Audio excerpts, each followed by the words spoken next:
Hello, bonjour, mesdames et messieurs. We are in New Orleans in the French Quarter. Welcome to Papier Plume. This is Patrick Rideau talking to you. And we are doing the part 2 of pen maintenance.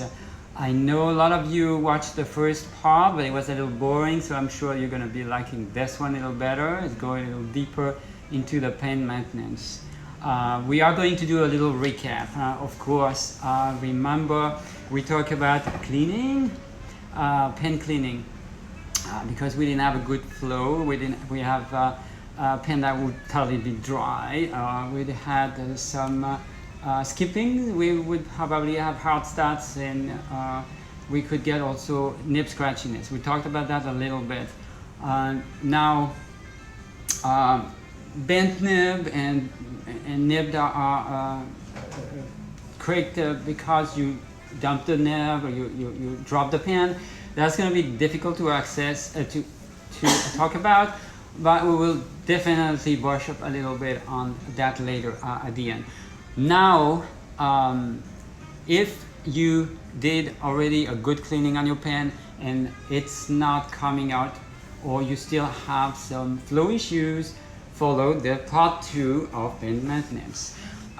So what do we have? What are we going to do? We want to show you how to better remove your nib properly. I'm not going to be able to show you all the different pens and nibs that there is out there. There's too many.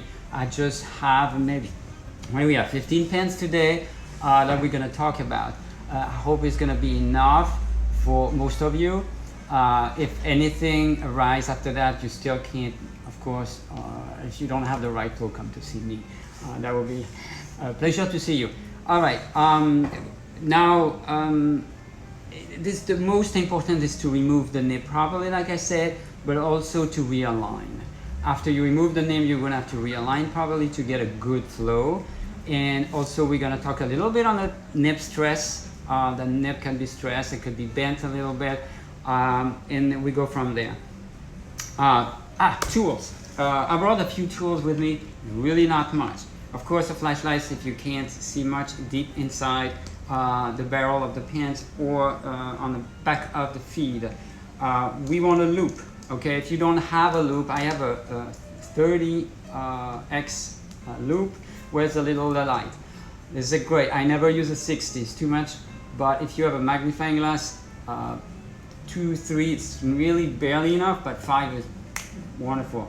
That is my preferred tool. I always go to bed with this. I tell you, I found them in my pockets everywhere. This is an inner tube, the bicycle inner tube that you cut. Go to your maintenance guy and ask them if they dumped one. I had if they changed one.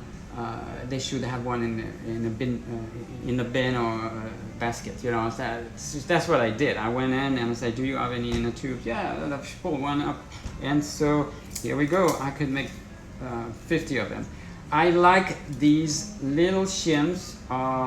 It's metal. However, I'm not happy to tell you to buy the metal ones. I like Mylar for people that starting to do pen maintenance, because we can, by using metal, it could be too scratchy, and you can make, you can actually carve the feed. So I'm using for feed, and I'm using also to remove the dirt in between the tines. There's different thickness. Of course, you can see that the small one, I use it a lot. It's all bent up, and this one I use a lot. The thinnest one. I barely use the other thickness. And we need a measurement tool. Anything you have on your desk is totally fine. So what do we do when we start working on pens? Well, we have to take measurements, because we don't know, after you dismantle the nibs, you don't know if you're coming back to it. It's just about where the nib was or where the feed was. So take a picture with your camera, phone, or that's why I brought my ruler. Take a little sketch, and we go.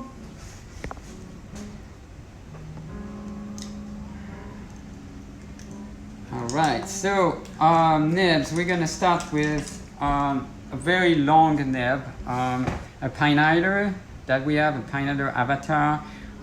This angel skin is gorgeous. So I see here the nib doesn't have an iridium. This is a 1.1 nib, and like if I take measurements, I usually look at the back and take the distance to start from the extremity right there, the extremity of the tip right there, to the base of the section right there. So I write it down and said, okay, I have 24, 25 millimeter. I use millimeter because it's more precise, sorry guys, but you can use whatever you have. And then you go from there. Also, what is very important is how far out is the nib, or in, whatever you want to. So you can take another measurement if you want to. That's really basic measurements that I would start with. After that, I would use more, but for us, that will be totally fine. Most of the nibs that we have out there, they have an assembly as we talked about before, meaning that the nib and the feed is encased into a little tube, okay? All that is called a nib assembly. Most likely, remove cartridges, remove converters, and most likely these are actually screwed in. The assembly are screwed in. So basically, you just rotate. Here we go. So what we have is a feed that inserted inside this little tube-like thing, and a little piece of the feed comes out, and you should, and you won't see it right now until I remove it, you should see a little pin in the middle of this little tube. That's what is going to take the ink from the cartridge or converters. So by removing, I have to have more grip, and if I want to remove, to clean a nib properly, if the soaking was not enough, is using the bulbs syringe was not enough to push the dirt out of here, you want to remove a nib. Most of the nib will be like that. Bark, for example, as an example, you know, and how do we remove that? We take my little tool, my little inner tube, and I usually take my thumb on the top of the nib and my index folded on the bottom right there. I do that and I press very hard. You don't want to slip, and then with the other hand you both help each other. You can actually, you're not much grip, sometimes you don't have enough, it won't come out. So you want to take this cartridge or converter out and then put your pen body inside so you have more grip.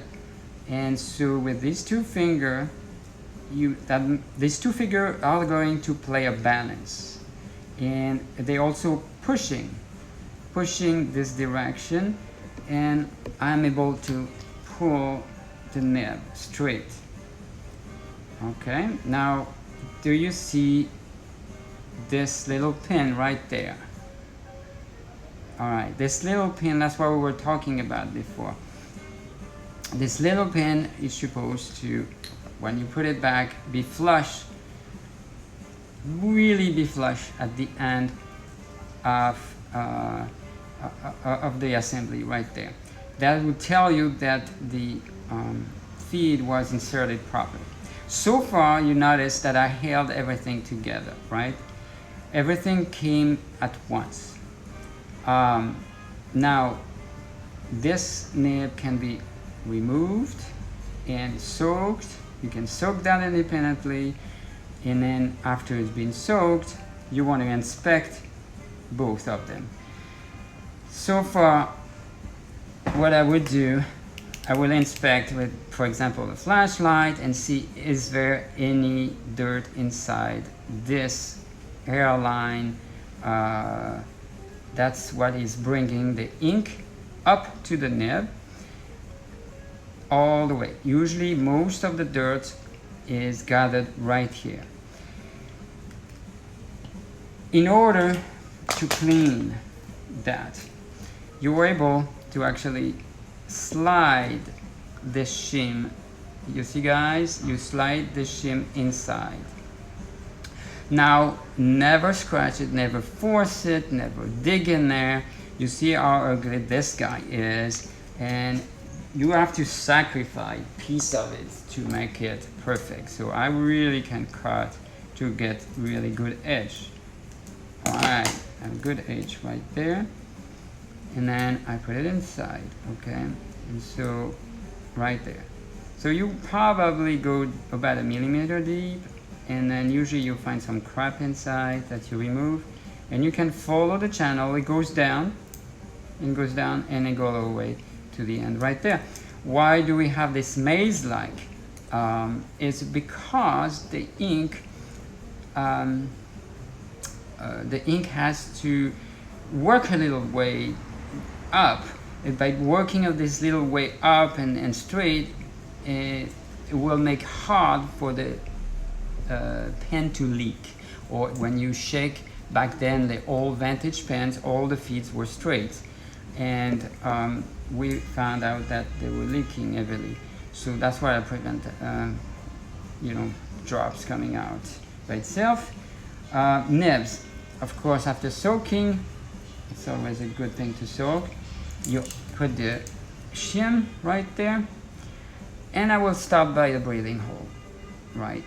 Because this is where there's a lot of space at the beginning. If you start by the tip, you would have to bend the nib and insert it. This is not so practical, but if you have a breathing hole, you can do that. All right, and pull out gently. Usually that does remove all the stuff, especially lint. If the nib is scratchy, you will have lint. And many times with just a magnifying glass, I could see a lot of lint stuck in between the tines. Okay, no need to go back and forth 200 times, just once, twice, it should be fine. Now, okay, put it back and follow the drawing. I said, well, how far was I? About this. You eyeball it a little bit and do the same thing, thumb up on the nib, and then put it back. Well, did you notice anything special here? No, we didn't notice anything special yet, but we're going to show you on other nibs that all the assemblies are different. It's still perfectly round, so basically you should be able to put it in there at any position. It should go in. However, by testing, as I always test before I insert my nib, I realized there's a flat somehow. It was not visible from the outside. So you can try to shove it in there, obviously. It could get stuck somewhere. But I'd lightly, with 2 fingers, always test to see my feed goes in. And I rotate my feet a little bit, and by pushing a little bit, and then a little bit tiny up, and I found like it drops suddenly. Right, so, and I push a little bit to test it, test on the back. What do I have? Is the little pin. Yep, it's flush. The little pin got flushed inside. Do you see, guys? All right. I'm gonna try to remove it. Sorry about the light. I have to remove it. I have only 2 hands. I'm not an octopus. I don't know if you see that it's not flush now anymore. Up. I'm gonna try to move it a little bit. Here it's not flush, and there is flush. Do you see that? All right. I can't see. My phone is dead. It's just like, what? It's going on. Yes, indeed. I'm trying to revive this one and see if I can get anything. Yes, indeed. I don't think we're gonna have me on loudspeaker because there's a big delay. Now, that we did this, we can put the nib on there. I can see myself very good. And I put it back. So again, you trying to highball it. Okay, but what's important to put the nib and feed together is, of course, you want to center. So if I rotate this way, obviously you understand, you're not gonna get the middle of the tines right over the slit of the feed. So you want to achieve that first, and then of course this direction is very important. We actually wrote it down or took picture, and so we can highball it to be as close as possible first. Now remember I had some kind of a flat in there, so I'm trying to find it. It's like, oh gee, where was this, you know? And so you can rotate and then try to feel it, but you know, the thing again, you're not feeling it, so you still have to realign this we still realign the feed. Here we go. Then pull it back in, put that, go up and down. It's a habit, but now we are very close to the location where the feed was able to be inserted. And then you push all the way. That's all there is to it.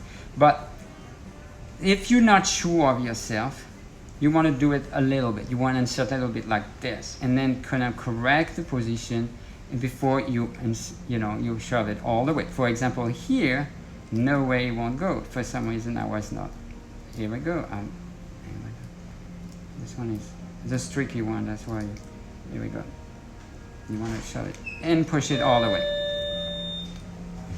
Now that you have this, you are able, because this one is just sitting on top of the nib, so you are able to do small movement. Hello. And then realign it visually, left and right. Turn it around and look at it, and look here at your breathing hole, and you should see.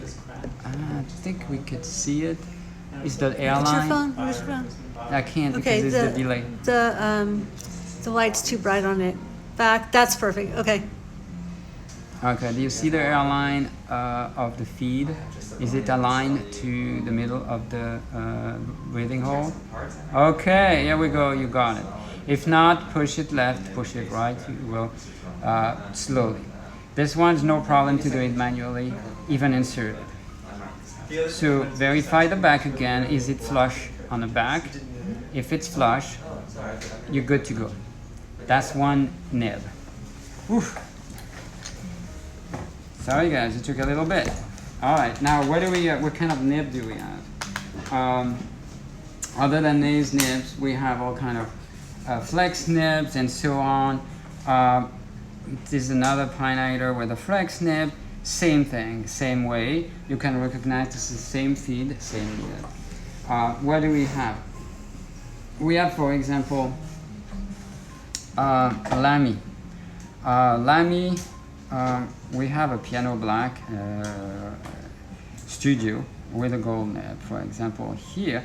But gold nib and a steel nib with Lamy are all the same. So we could probably show you how to remove that, because we show every customer this is the easiest to remove. This time I put the index on the right, the thumb on the left, and then I only pull the nib. I'm just not trying to pull the feed. This is very important not to pull the feed on Lamy, and I do the same. I try to use. I'm trying not to go left and right, but too much.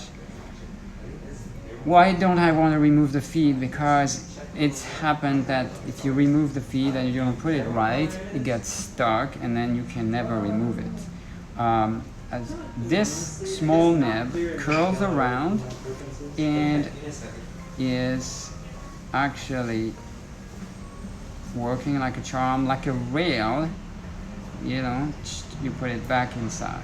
Don't try to go left and right, just slide in and push it. But also every time soak your pen before you do that, because you will get rid of all the dry inks, and inks act as a glue.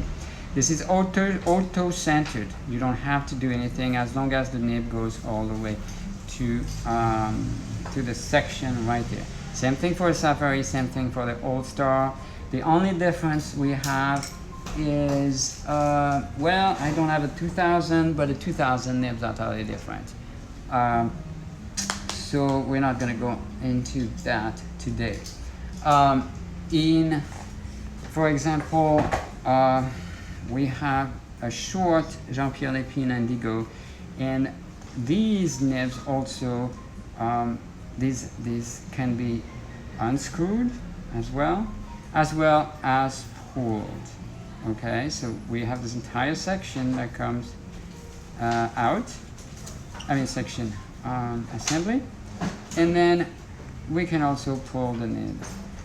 In this instance, same thing as the other one. When you pull the nib, there's only one place you wanna rotate and then find the way where the feed goes the deepest inside. Do a little mark with a pin right there. Just do a mark with a felt tip so that you remember where it is, because I had a little trouble with my pine hider, so that helps. And then put it on top, there, check it, see if it's aligned, and then you really want to align with that, and then push it. Here I have designed so I can see how far the nib goes inside, so I judge by the design of the nib. Okay, the same thing you have to like here I didn't insert it properly, so I went too far too soon. I would have had to correct before I fully inserted the nib. I'm going to correct that later. What do we have? For example, we have a pilot here, a vanishing point grade. I love these vanishing points.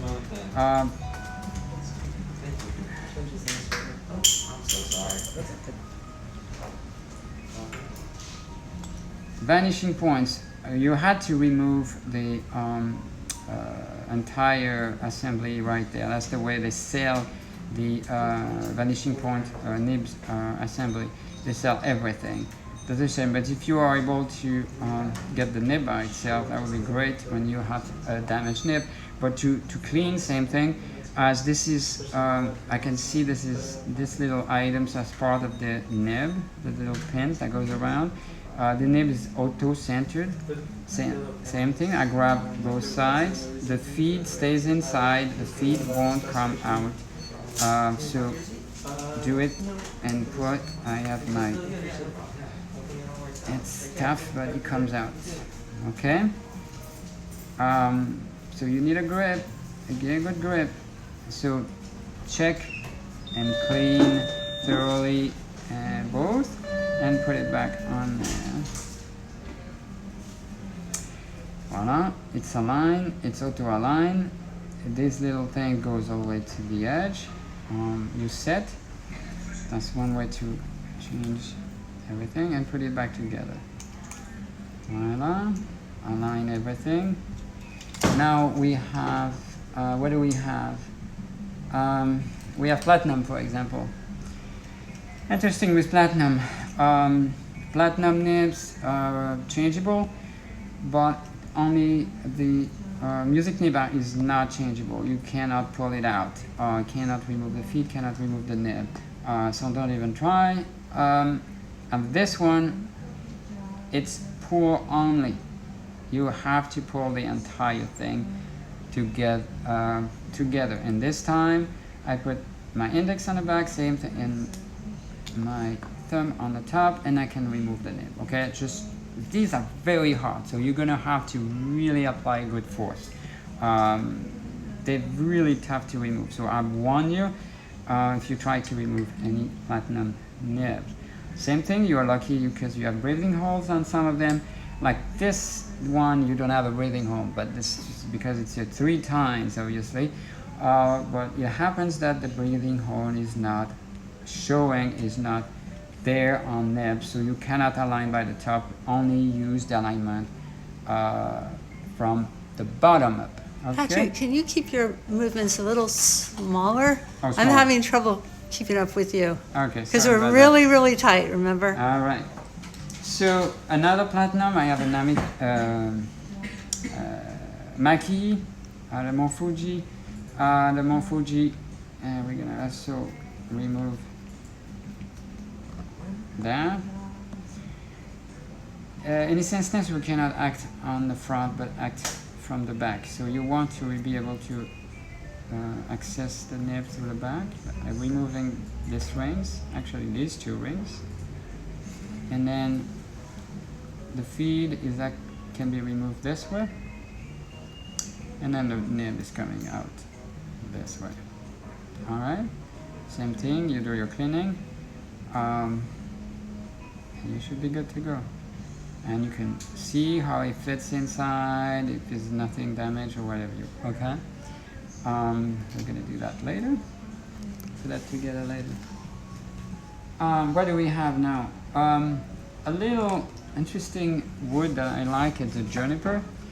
It has fantastic smell forever. This is a Jean-Pierre Olympian Winston. Something you want to look at this. This one is if I can show this one. Okay, so you have a little bitty space for the ink. I don't know if you guys see it. The little ink to go here, and sometimes this is not showing properly, or sometimes this is part of the feed, sometimes it's part of the assembly. So maybe we can show how to. I'm sorry guys, here we go. You see this one is more pronounced. Can we see here? All right, this is the same Winston, the same pen. All right, one, the other. Okay, so the ink is coming from the bottle to the cartridge through this opening right there, and this opening is a design on the feed for this feed, but on this one it is not on the feed. Let's remove it, and I'm going to show you what I mean. It's also a little bit on the feed, but we have a little flat, a little yeah, it's barely visible right there. Do you see one? No, you can't see. You have to shine the light in there. Okay, it's not easy. So yeah, if you... there's a little... there you go. You see it? Yeah. Okay. Stay still. So that is going to be on the bottom. Oh, sorry, I'm like moving. I'm so close to the camera. All right. So this will have to be kept on the bottom. Okay. And it's very important to put the feed like this and the nib like that. All right. If I cannot put it together, right? So this is the only way it's gonna go inside. So I have to align for the purpose of the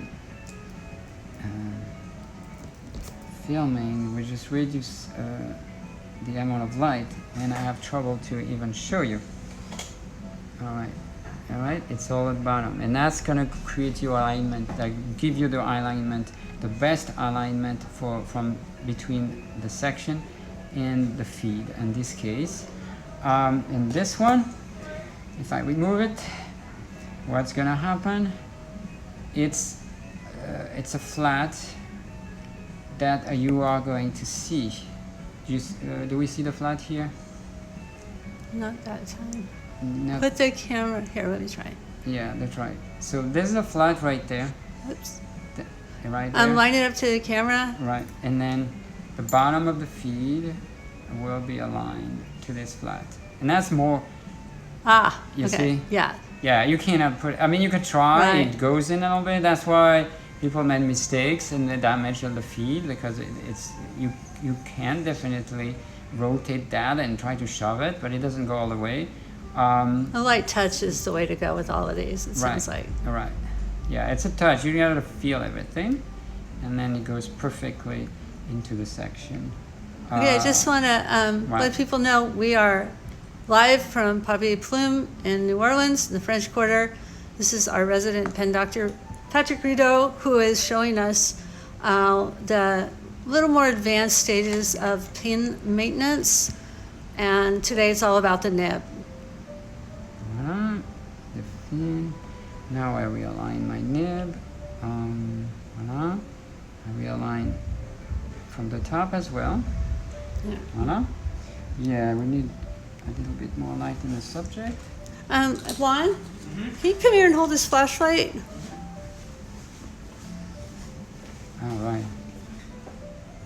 Can you see the monitor yet, Patrick?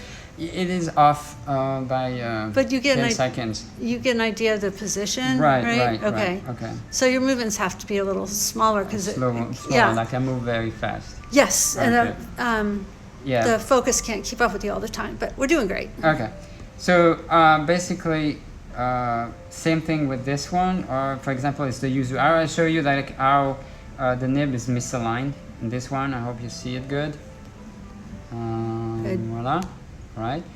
There you go. Yeah, it's all misaligned. So basically, what I want is something like that, definitely, and then control by the top again. You know, you can definitely hold the nib same way like a Winston, the Pioneer, or so many of them, or the box and so on, and dual nibs. They're all the same. But like I say, you have to be careful. Is there flat?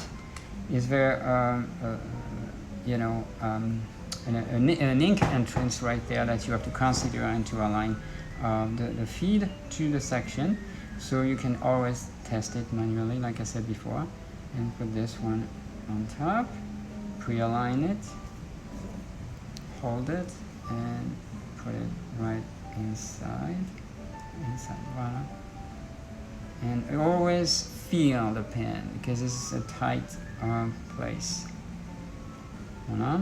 The nib is way out. All right. This one has been inserted way out. It's possible we're gonna have flow issues.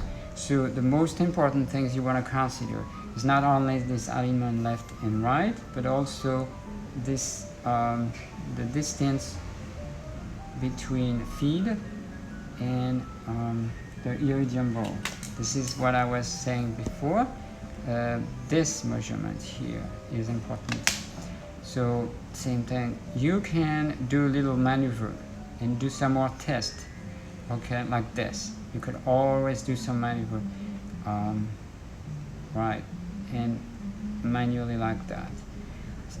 On these, most of the buck, it's possible to do it without removing everything.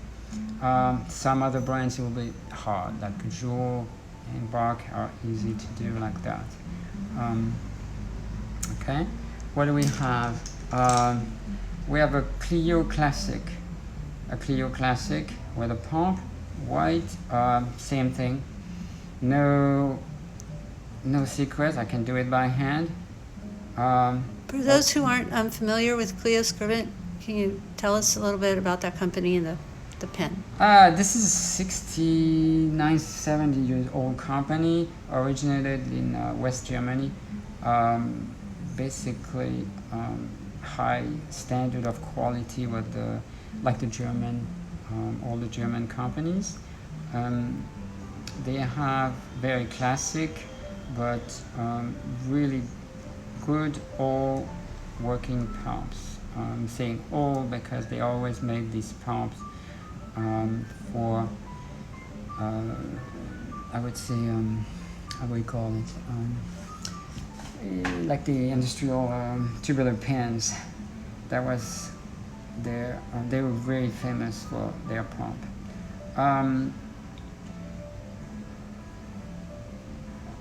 And it's a small nib, but what's interesting with the Clio Gold is very flexible, even with a size nib like this. I really like very juicy on the gold and perfect on the steel. I have still Fagionato here. This is Le Majestic. And then we have a gold nib on there. Same thing, it's a bark nib, so it's been misaligned, I can see. So we can swing the nib left and right as well, like I explained before. So if you have to change nibs, and you can get a nib alone, you may be tempted to put like instead of a gold, a steel or a gold, you can put a titanium nib, recognizable by their gray look. Obviously we will match the clip will be matched to the color of the nib. This is a super flexible nib. So these nibs are a little bit more fragile than any other nib, but they have a really good resilience compared to the gold. So what you want to see, especially talking about changing nibs, especially with a super flex nib like this one, is the fact that if you hard on your nib, and that's trying to solve the problem of flow, for example, you may see that the nib starts to go away and stay away from the feed. Okay, you may have seen that problem.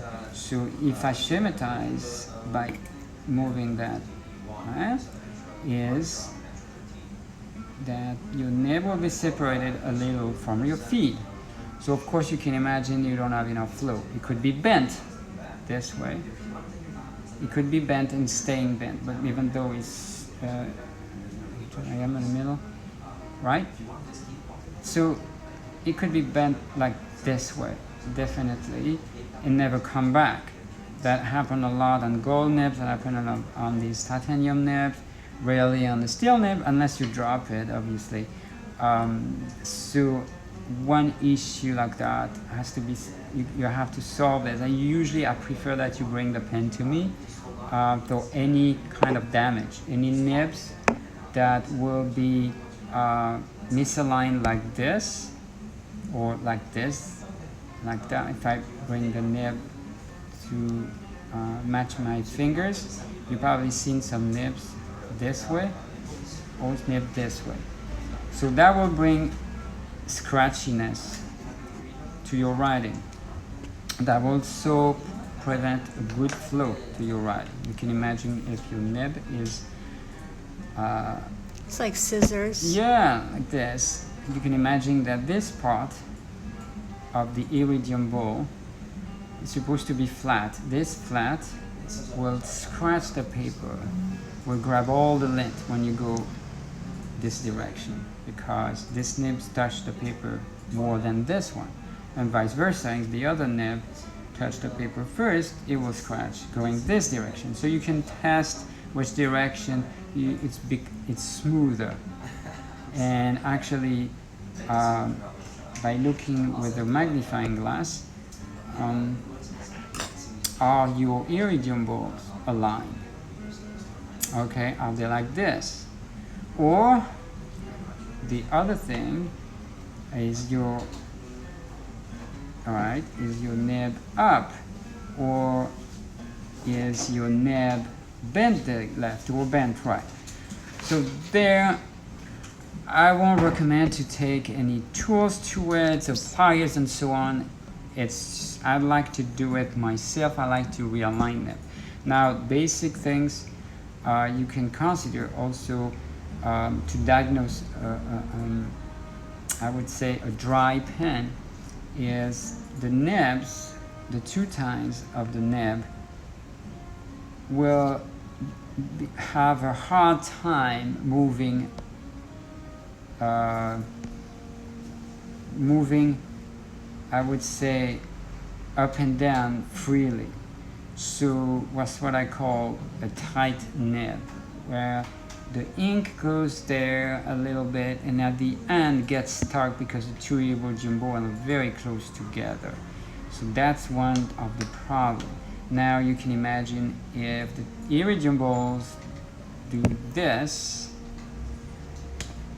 then the ink stops here. It won't go all the way, right? So you have to make the tines get closer together. Now, is that something that we can do with those tools? We could do ourselves. With the tools we have here, no. Because what's involved is bending the tines one direction and together. So for example, if the nib is tight, what people do usually is open nibs like this. You see, you can open and stress the nib one direction, or you can stress the nib the other way. But what you're doing is actually having the two flat of the two iridiums becoming separated. Okay, so I've seen a lot of people doing this, and it is a no. I would say a no, because what happens if they do this? Well, theoretically, the ink comes in the bottom. It should be able to write, but if the tines actually, if the nibs, if you open your nib, the tines will be tight on the top and open on the bottom, meaning it might be a hard start, meaning the ink is not going to touch the paper ever, you know, if I do it like this. If you visualize this, the ink stays on the top, so you can write upside down. So you can write upside down, but you won't write in the normal way, because the iridium may be this way, okay? So it is due to nib stress in this assembly. A nib can be stressed. Usually I've seen that a lot when vintage pens and even modern pens that nibs that are not fitting perfectly, they're not mounted perfectly. So it does happen that the housing will force the nib in one direction, will bend the nib, like roll the nib kind of, or open, like the butterfly will open this nib. So this is two things that happen when there's too much stress, or it's not inserted properly in inside the section. So what should we do? Again, try your best for best alignment and best positioning. After that, it is possible. I've seen nibs that were inserted too far. So if the nib is inserted too far into the pen, it's possible that that the stress happen this. And contrary, if the nib is out too far, you're not gonna have enough flow, because you are barely have enough space for the feed to feed the nib. You have a little space, and then it's not enough for the ink to go up to the nib. So that's the first thing. Now, stress is delicate to tell, it's delicate to solve these problems. I would say usually most of what I would do if the nib is open, that's what I would give, is the nib is open to make them tight. How do we do that? You bring with your thumb and your index, you open your nib this way, right? And then you apply a force then this way. All right, and then lightly force this way. Go the other direction, and you apply the same force this way. So I'm doing it lightly, okay? But if you understand what I do, visually, I do this, I separate my nib, apply a force for my nib to be like this, and I apply the same force the other way, right? so that makes the nib closer together. Okay, and then you test. They should rub on each other, against each other, but they should not stay locked this position. They should not stay this position. They should come back freely this way. If they come back freely, you should be able to write correctly. If they stay this way, they are tight and the ink's not going through. Then obviously you gotta go the other way. You gotta open the nib. That's a little more difficult and out of the scope. So we're gonna go forward with and before we almost finish, with the Aura, we got the same type of nib. We could pull it, the nib, the feed out, very easy. We've seen how to do this. I want to show you one thing here on a pilot. Here, this pilot is cool that you can remove this, okay, but you have to remove both of them at once. The nib and the feed are made together and they interlock. Very important. It's like Waterman, they do that a lot. There's tons of Waterman nibs and they do interlock with fancy system. Okay, this one doesn't matter where you, there's no position, you can put it anywhere you want. But the interlocking system works with Waterman. I've seen these Visconti that have a tubular nib. With the tubular nibs, you unscrew them. Have you seen them? Easy to unscrew. Voilà. What is the advantage of a tubular nib? A tubular nib is supposed to stay wet longer. That's the idea between the tubular nib. But here, I wanted to show you one thing. There's no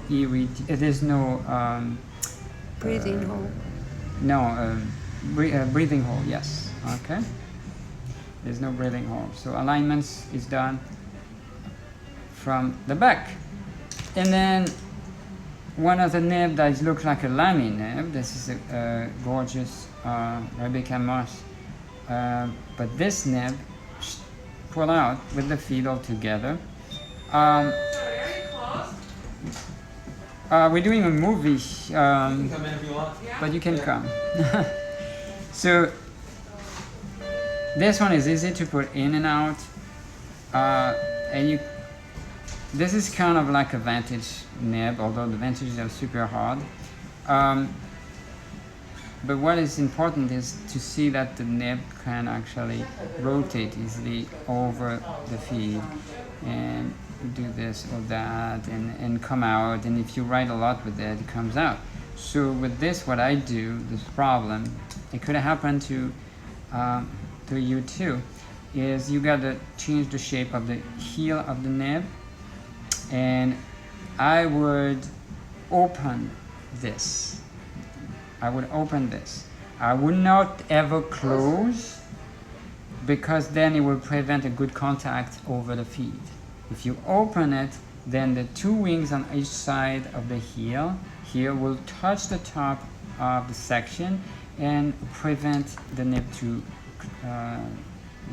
rotate too much. And you can do that with a little plier, very ever so slightly, very light, and always to the end on the heel. Because if you apply any force closer to the breathing hole or the tines, then you end up stressing the nib. And you don't want to stress the nib, you want only the back. And I think we went through most of them. I guess, well, we have a little bit of time left. We went over as usual, but does anyone have any questions?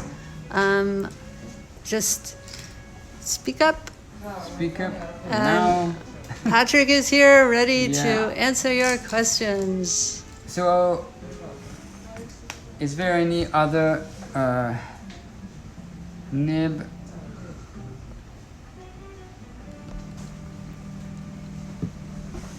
There we go, guys. No question today. Did we went over a little bit? Oh, someone's asking, what can you do about a bent nib? Thanks, y'all. You have a good Ah, bent nib. I love to fix bent nib. This is my specialty. I would love to have it. Without seeing the nib, it's hard to start give you a direction. I can always get, I would say 90% of the bent nib, with a little bit of scratchiness at the end, but most of them I get them 100%. I work with different kind of tweezers, okay? I basically go against the elasticity of the material, and try to make sure my two iridium ball gets together pretty flat and with the right tension. Now it's hard to say because I've seen so much. I need, like, we're diving down and stuff. It's the hardest one of the one where the nibs are bent to one side or the other. Especially they never bent the same way, but